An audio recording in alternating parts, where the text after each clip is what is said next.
பழனி பாபா ரொம்ப கொடுக்குறான் இவனுடைய ஐக்கியத்தனத்துக்கு. பழனி பாபா இப்படி சொல்லிட்டாரான். எப்படி சொல்லிட்டாரான்? இது சாதி மதம்னு பார்த்தீங்கன்னு வைங்களேன், உங்களை துன்புறுத்தி விடுவார்கள், உங்களை நசுக்கி விடுவார்கள், சாதி மதம்லாம் முக்கியம் கிடையாது என்று பழனி பாபா தன்னுடைய வாழ்நாள் ஒருத்தரையா பேசினாரா? அவருக்கு எனக்கு 1000 கருத்து ஏற்பாடு உண்டு. ஆனால் அவர் ஒரு காலத்தில் எதை செய்யலை, இவன் சொன்னது மாதிரி சொன்னதே கிடையாது. அப்போ மதத்தில் இருப்பது எப்படி ஒரு நாட்டுடைய முன்னேற்றத்தை பாதிக்கும்? ஒரு மதத்தில் இருந்து நல்லவனாக இருக்க முடியாதா? ஒரு மொழி பேசுகிறவனது நீ போராளியாக இருந்துருவீங்க.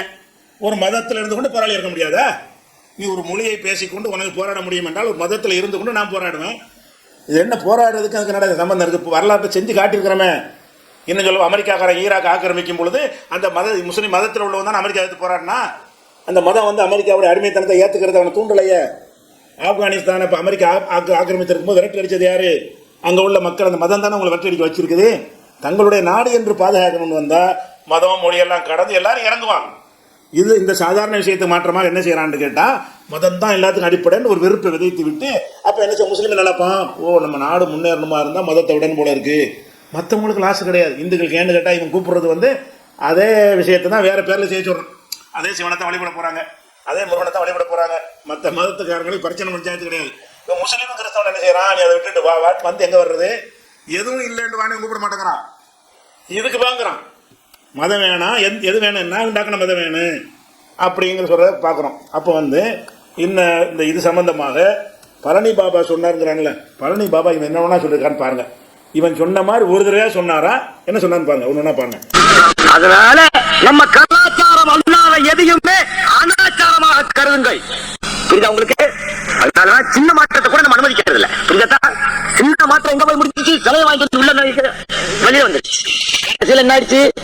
காவடி தூக்குற நிலைமைக்கு ஆயிடுச்சு. வெளியே வந்துருச்சு. கடைசியில் என்ன ஆயிடுச்சு? காவடி தூக்குற நிலைமைக்கு ஆயிடுச்சு. வெளியே வந்துருச்சு. கடைசியில் என்ன ஆயிடுச்சு? காவடி தூக்குற நிலைமைக்கு ஆயிடுச்சு.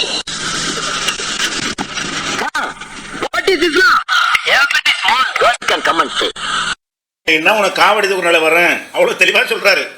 அது மாதிரி சொல்றாரு. இவனுக்கு பெண்ணுக்கு தான் பதில் சொல்றாரு. அந்த விசுவாசத்தை நான் காட்டும் போது நான் சத்தியமா முஸ்லிம்களுக்கு வேற ஜாதி பேச மாட்டேன். நேரம் கிடைச்சா எனக்கு நான் எப்ப என் மதத்துல நான் தீவிரவாதி, நான் மதவாதி, சத்தியமாக மதவாதி, சத்தியமாக மதவாதி, அல்லா மீது ஆணையாக மதவாதி, என் தாய் மீது ஆணையாக மதவாதி, இந்த மதத்தில் தீவிரவாதி.